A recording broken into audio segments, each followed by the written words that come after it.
¿El criminal nace o se hace? Hace más de un siglo, esta pregunta marcó el inicio de múltiples estudios realizados por disciplinas como la medicina, la psicología, la psiquiatría y el derecho, entre otras. Fue gracias a personajes como Cesare Lombroso y Rafael Garofalo que surgió la criminología, una disciplina que busca comprender el fenómeno criminal y con ello prevenirlo. Dichos estudios dieron origen a teorías como la de Lombroso, quien postulaba que el criminal podía ser identificado a través de ciertos rasgos físicos, como pómulos y mandíbula prominentes, cejas pobladas, brazos más largos de lo normal, entre otros.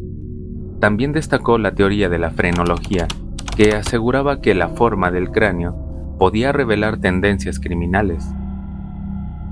Por supuesto, teorías como estas fueron descartadas al carecer de rigor científico, pues no solo resultaron inexactas, sino que también generaron estigmas hacia las personas que cumplían con estas características. Antes de continuar, te invito a suscribirte a nuestro canal y formar parte de nuestra comunidad, donde la criminología, la psicología y los misterios se unen bajo la lupa del análisis. Comenzamos. Los inicios de la criminología. La criminología nació como respuesta a las necesidades sociales de comprender y frenar la criminalidad. Fue en este contexto que la medicina, a través del médico italiano Ezequiel Marco Lombroso, mejor conocido como Cesare Lombroso, tuvo un papel crucial.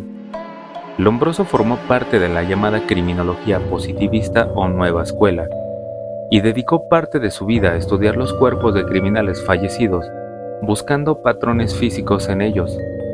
Este trabajo dio lugar a su famosa tipología criminal y clasificación. Cada clasificación propuesta por Lombroso incluía características físicas y psicológicas que, según él, distinguían a los delincuentes. Estas ideas causaron gran impacto en su tiempo, tanto en la comunidad científica como en la sociedad. También llevaron a teorías como la frenología previamente mencionada, que sugería que la forma del cráneo podía revelar aspectos de la personalidad e incluso tendencias hacia el comportamiento criminal. Sin embargo, la frenología fue una de las primeras disciplinas en ser catalogadas como pseudociencia, ya que carecía de sustento clínico y científico. Al igual que los estudios de Lombroso, fomentaba prejuicios y estigmas. Casi al mismo tiempo, surgió Rafael Garofalo, un jurista que innovó con sus ideas al proponer una definición más formal de la criminología, relacionándola con el derecho penal. Garofalo definió la criminología como la ciencia del delito y las penas, y propuso un esquema de sanciones basado en la clasificación de los delincuentes. Abogó por penas proporcionales al delito y al tipo de delincuente, destacándose como precursor del trato humanizado a los criminales, en una época donde las condiciones penitenciarias eran crueles e inhumanas. Ciencias de la conducta. Desde sus inicios, la criminología ha buscado integrar disciplinas científicas como la psicología y la psiquiatría para ofrecer una visión más completa del fenómeno delictivo. A finales del siglo XIX y principios del siglo XX, disciplinas como la antropología, la sociología y las ciencias forenses comenzaron a abordar planteamientos criminológicos, reconociendo la influencia de factores biológicos, psicológicos y sociales en la génesis del delito. La psicología, por ejemplo, tiene como finalidad comprender la psique humana, pero cuando se aplica específicamente al estudio del delito y del criminal, se le denomina psicología criminal. Esta integración ha permitido abordar no solo el acto delictivo, sino también las características individuales del delincuente, su entorno social y las posibles patologías mentales que influyen en su comportamiento. La psicología criminal. La psicología criminal surgió en el siglo XIX con la aplicación de principios psicológicos al comportamiento delictivo. Aunque no tiene un punto de origen exacto, su desarrollo inicial está vinculado al trabajo de Cesare Lombroso, quien propuso teorías sobre el delincuente nato, basadas en factores biológicos y psicológicos. El término psicología criminal cobró fuerza al integrarse la psicología experimental y clínica en el estudio de la personalidad y motivaciones de los delincuentes. Figuras como Hugo Münsterberg, autor de On the Witness Stand, desempeñaron un papel clave en la aplicación de la psicología al ámbito legal. La psiquiatría forense. La psiquiatría forense también surgió formalmente en el siglo XIX. Uno de sus hitos más importantes fue la publicación de un documento por Isaac Ray, que sentó las bases para analizar la relación entre las enfermedades mentales y la responsabilidad legal. En Europa, una ley marcó un punto clave al definir criterios legales para evaluar la locura en casos penales, estableciendo un estándar en la relación entre la psiquiatría y el derecho penal. Las neurociencias. Las neurociencias han ampliado significativamente el campo de la criminología, estudiando cómo las estructuras y procesos cerebrales influyen en el comportamiento delictivo. Alteraciones en el córtex prefrontal, responsable del control de impulsos, o la amígdala, vinculada a las emociones, pueden favorecer conductas agresivas e impulsivas.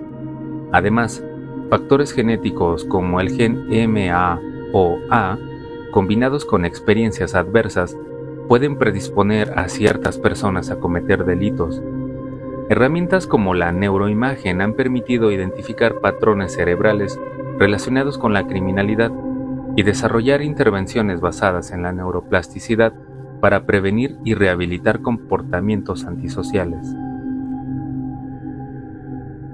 Entonces, ¿el criminal nace o se hace?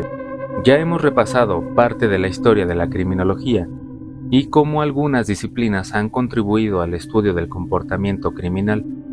Sin embargo, sigue siendo complicado determinar si las personas que cometen crímenes nacen con características biológicas que los predisponen o si es su entorno el que los moldea para desarrollar un comportamiento peligroso. Hagamos una pequeña síntesis para intentar responder esta pregunta. Cuando hablamos de conducta, existen factores que participan en su formación. Primero, los factores biológicos, que se refieren a procesos automáticos que ocurren sin intervención directa, como si fueran un programa preinstalado en los seres humanos. Es decir, es aquello con lo que nacemos y no podemos hacer nada para cambiarlo, porque simplemente ocurre en el proceso de desarrollo embrionario. Luego están los factores psicológicos, que hacen referencia al funcionamiento de la mente y que se relacionan tanto con factores internos como externos. Estos factores moldean aspectos como la personalidad, el temperamento y la capacidad de manejar emociones, influyendo en cómo nos comportamos en distintas situaciones.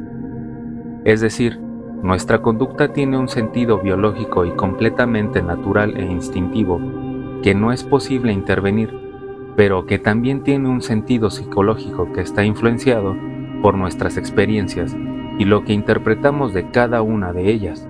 Por ejemplo, cuando estamos ante una situación de peligro, nuestro sistema activa un mecanismo que permite que el cuerpo entre en un estado de supervivencia física y psicológicamente, que biológicamente solo dura algunos minutos. Pero ¿qué pasa cuando nuestras emociones influenciadas por lo interno y externo no pueden reconocer que el peligro ha pasado? Se genera un trauma o una fijación psicológica y emocional, lo que da inicio a trastornos emocionales y de personalidad. Entonces, imagina vivir casi todos los días situaciones en donde sientas que estás en peligro y no seas capaz de procesar cada una de las situaciones que vives, por lo que comienzas a normalizar lo que sientes y lo que haces para sobrevivir.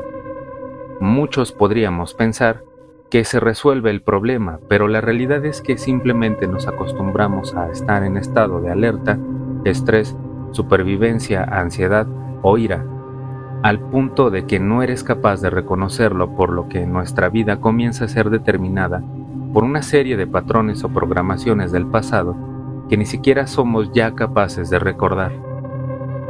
¿Cuánto de nuestra conducta está determinada por estos patrones que se volvieron tan normales? ¿Eres capaz de reconocerlos? Coméntamelo en la caja de comentarios. En general, los seres humanos nacemos con capacidades psíquicas y biológicas similares. Sin embargo, no podemos afirmar con certeza que los criminales tengan desde el nacimiento algún problema biológico que determine su comportamiento antisocial. A pesar de los avances científicos, aún no existe un estudio específico que pueda identificar en el momento de nacer o durante la gestación alteraciones cerebrales que conduzcan al crimen en la adolescencia o la adultez.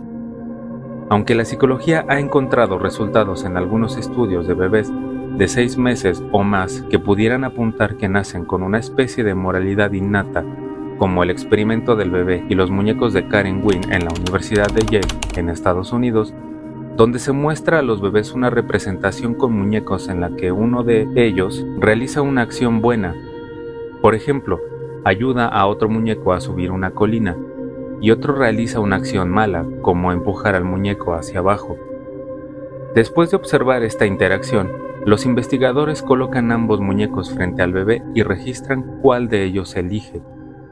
El experimento reveló que incluso bebés de tan solo 6 meses tienden a preferir al muñeco que actúa de manera buena. Eso sugiere que los seres humanos pueden tener un sentido rudimentario de la moralidad desde una edad temprana, lo que desafía la idea de que nacemos sin predisposiciones morales.